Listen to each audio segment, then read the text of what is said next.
It's time now for business on the programme. Even after François Bayrou's government was thrown out, angry citizens across France went ahead with their Block Everything protests to oppose spending cuts. Yuka Warrior from our business desk joins me now for more. Hi, Yuka. Hi, Inka. So, unions called on people to maintain pressure on the street to bury what they viewed as austerity plans once and for all. The government wanted to cut 44 billion euros in public spending next year to narrow its budget shortfall from 5.8% of GDP in 2024 to 4.6% in 2026. Opposition blocs have made counter-proposals calling for increased tax revenues while maintaining generous social spending. Luke Schrager takes a closer look. With France sending a message to the nation's new Prime Minister on Wednesday, opposition parties are sure to take it on board. What I want is to build step by step to provide solutions to the French people, to show them that their lives can change. The centre-left Socialist Party's plans to reduce the deficit on a 7-year timeline focus on increased revenue of nearly 27 billion euros and combining 14 billion in spending cuts with over 19 billion in stimulus spending. A tax on stock dividends, less state aid for large companies and a crackdown on corporate tax shelters are all on the menu. But for the far left, it's not enough. When I see in the socialist counter-budget that they no longer have reinstating the solidarity wealth tax or increasing the minimum wage, and that they propose keeping retirement at 63, I believe that we are indeed not in agreement. All left-wing parties favour a 2% tax on wealth over 100 million euros, but over on the far right, the National Rally wants a 3.3 billion euro reduction to France's EU contributions and 4 billion in spending cuts for immigrants' healthcare. They aim to save 13.7 billion euros while reducing the VAT on energy and basic necessities, something they'd pay for by rebalancing the tax burden to focus on profits, speculation and fraud. If the new Prime Minister pursues the policies of Emmanuel Macron, then he will fall in the same way as Michel Barnier and François Bayrou, because they refuse to break with the policies that have been in place for 7 years. France's protesters certainly know what they don't want. The government's job is now to find something that they do, or will at least be willing to swallow.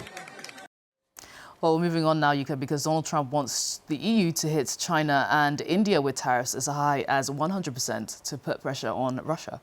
China and India remain major buyers of Russian energy, oil and gas. The Trump administration has already imposed 50% tariffs on Indian goods, including a 25% levy as punishment for its continued economic ties with Moscow.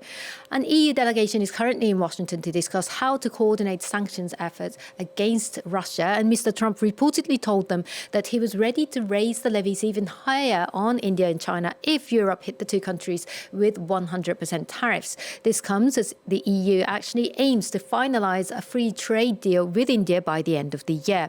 Now, if Brussels embraces the idea, it would mark a shift in its strategy. It has favored sanctions rather than use tariffs as an indirect tool. Commission President Ursula von der Leyen said the bloc would accelerate a complete exit from Russian energy. Let's take a listen. We need more pressure on Russia to come to the negotiation table. We need more sanctions. We are now working on the 19th package in coordination with partners. We're particularly looking at phasing out Russian fossil fuels faster. We're looking at the shadow fleet and at third countries. Next, Danish pharma giant Novo Nordisk is cutting 9,000 jobs, the biggest layoff in Denmark's history. Well, the maker of hugely successful weight loss drugs, Wegovy and Ozempic, has announced a restructuring plan which includes letting go of 11% of its workforce. It comes weeks after Novo Nordisk issued a profit warning that resulted in $70 billion wiped off its market value in a single day. The company's shares have fallen nearly 46% since the start of this year, bringing its market cap to about $181 billion from its peak of $650 billion. Since Wegovy became the first effective obesity drug approved in the United States in 2021, the drug maker has faced increased competition from rivals. In May, its longtime CEO stepped down after losing its market lead to Eli Lilly. Its new CEO pledged to reinvent its planned cost savings into boosting innovation and sales.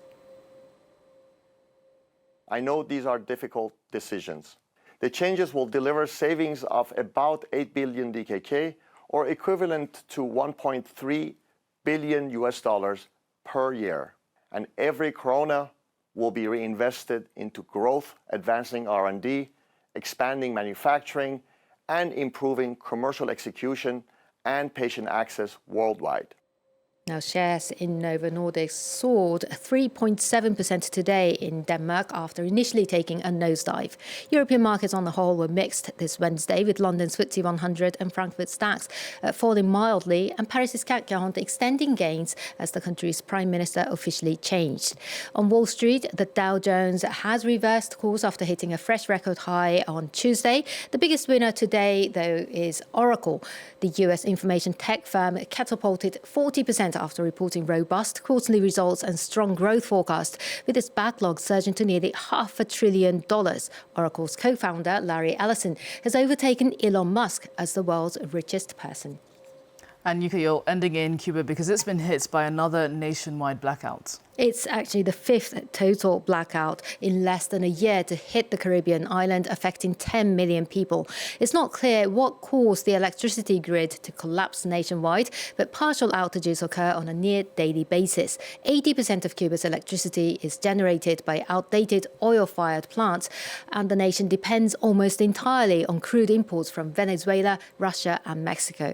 The country is in the grips of its worst economic and energy crisis in decades, exacerbated by US sanctions, falling sugar production and a drop in tourism. And that's it from the business desk. Yuka, great stuff. Thank you so much for joining me and giving us the latest in the world of business.